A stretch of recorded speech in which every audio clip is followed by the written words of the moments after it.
Welcome to Not Milk Never Milk. Subscribe if you're lactose intolerant. In this video, I will explain how to use Notion for beginners. First, download and install the Notion desktop application on your laptop.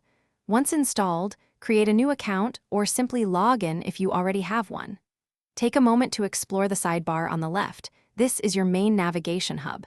It helps you switch between different workspaces and access all your pages effortlessly.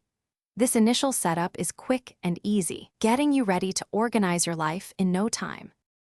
Notion is built around pages, which are essentially blank canvases for your ideas.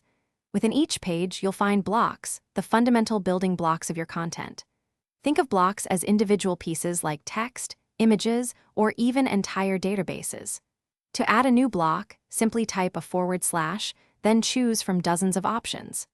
This modular approach makes organizing information incredibly flexible and intuitive for everyone.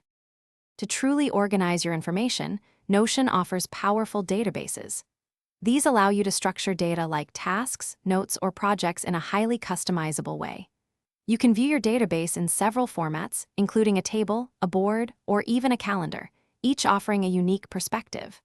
Furthermore, Notion provides hundreds of pre-built templates for various uses, from personal planners to team wikis, helping you get started in just a few clicks. Notion isn't just for personal use.